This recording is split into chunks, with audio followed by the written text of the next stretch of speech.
हे पिताजी, एक बहुत सुंदर पाठ पढ़ा है। बोले कौन सा? बोले वन में जाओ और हरि का भजन करो। हिरण्यकश्यप का तो मूड खराब हो गया, क्या कह रहा है?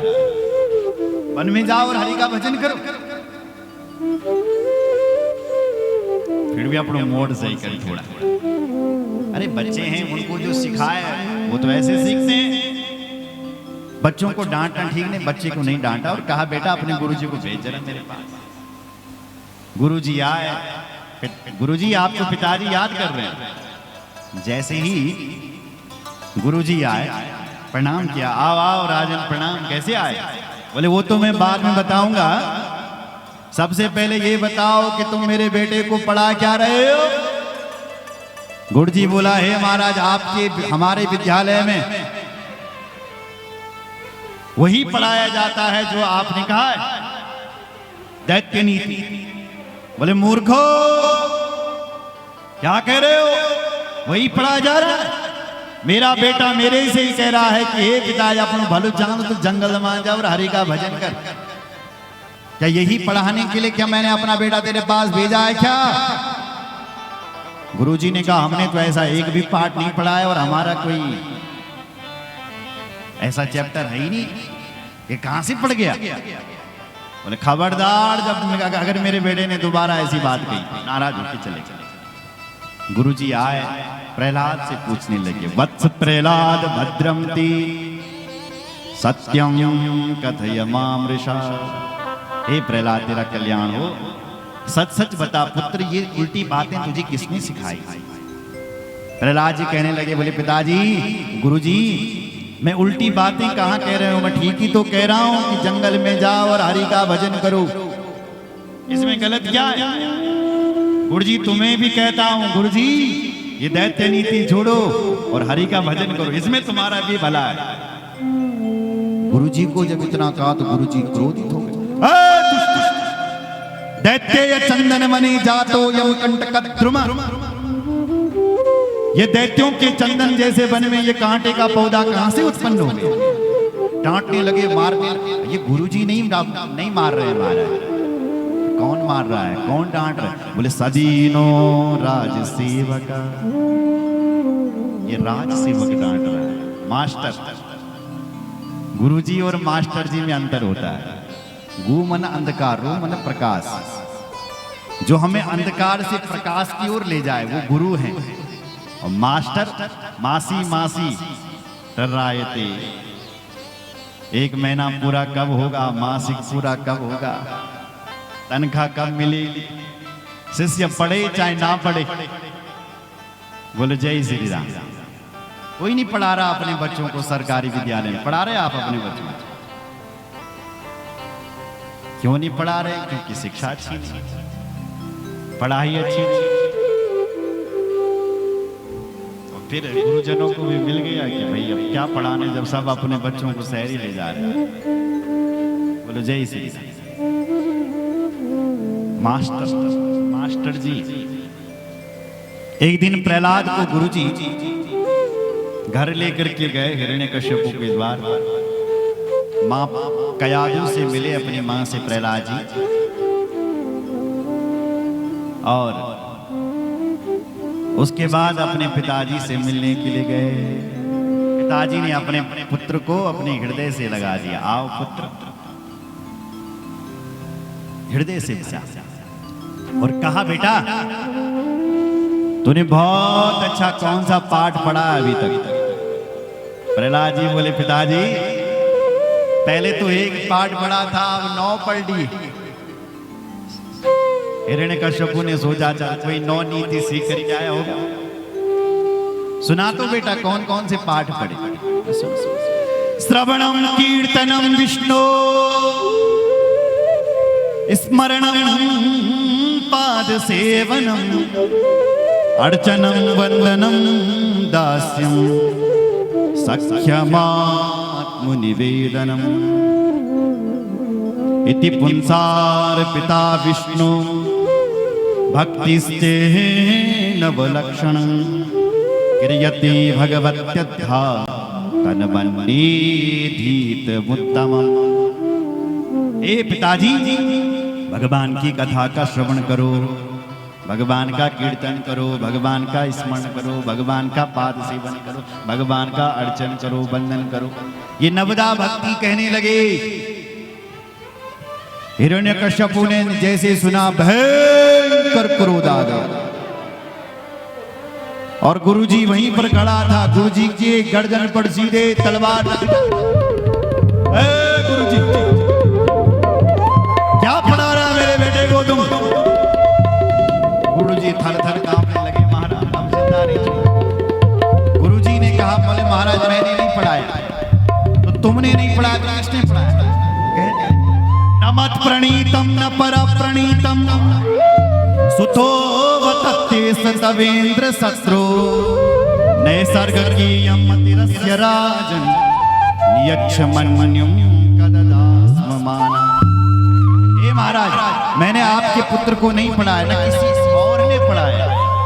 नैसर्ग कीयम मतिरस्य राजन, हे राजन इसकी मति ही ऐसी। हमने नहीं पढ़ा, ये पहले ये पढ़ा ही पैदा हुआ है, ये पहले से ही ऐसा है। तो हिरण्यकश्यपु ने अपने बेटे से पूछा प्रहलाद तुझे किसने पढ़ाया ये सब? बोल बेटा। प्रहलाद जी कहने लगे पिताजी सो जा नहीं जहीं देव जना, सो जा नहीं जहीं देव जना, जानत तुम्हें भेजा, जानत तुम्हें भेजा, सो जा नहीं जहीं देव जना, सो जा नहीं जहीं देव जना। भूकं करोति वाचालं पंगुं लंघयते गिरिं यत्कृपातमहं वन्दे परमानंद माधवं। सो जा नहीं जहीं सो जा नहीं जहीं देव जना, जानत तुम्हें भेजा, जानत तुम्हें भेजा, सो जा नहीं देव जना, सो जा नहीं देव जना। हे पिताजी जो किसी को ज्ञान देना चाहे वही ज्ञान दे सकता है। ये सब ज्ञान मेरे भगवान का दिया हुआ है। और पिताजी हम गलत भी क्या कह रहे हैं? हम ठीक ही तो कह रहे हैं कि वन में जाओ और भगवान का भजन करो, इसमें गलत क्या है? देखो पिताजी ये जो गृहस्थ जीवन है ना ये अंधकुआं है। कुआं किसे कहते हैं? कुआं उसे कहते हैं जो गांव में होता है, नहीं कुआं बावरी। तो कोई पनियारी कोई कुएं में कोई गिर गया तो कोई पनियारी जाएगी चिल्लाएगी अरे कोई यहाँ गिर गया इसको उठाओ, तो लोग उठाएंगे। अंधकुआं किसे कहते हैं? जो जंगल में होता है। अगर उस अंधकुएं में कोई गिर गया तो जंगल में कोई आता जाता तो है नहीं, उसको कौन निकालेगा?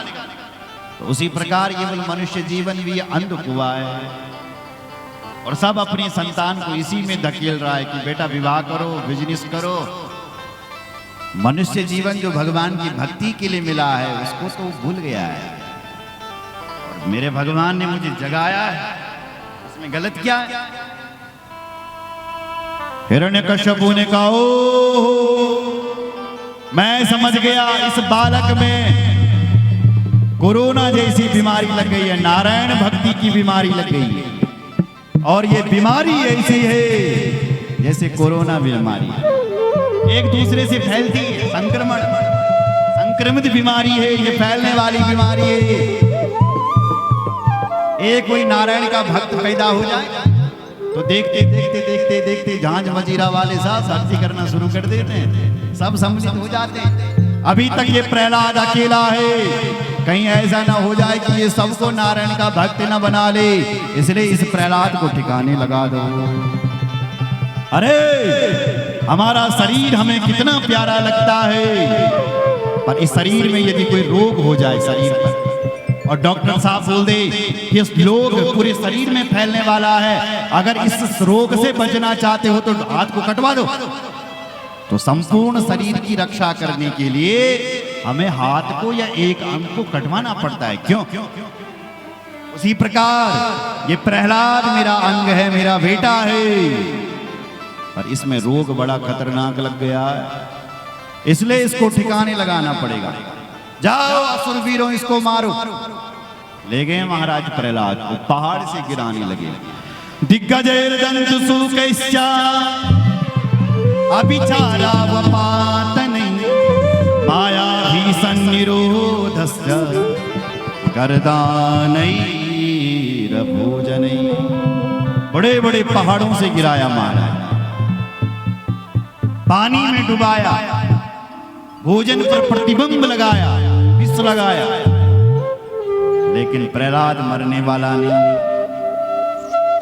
अब हिरण्यकश्यपु चिंता करने लगे यार कि ये मरेगा कैसे,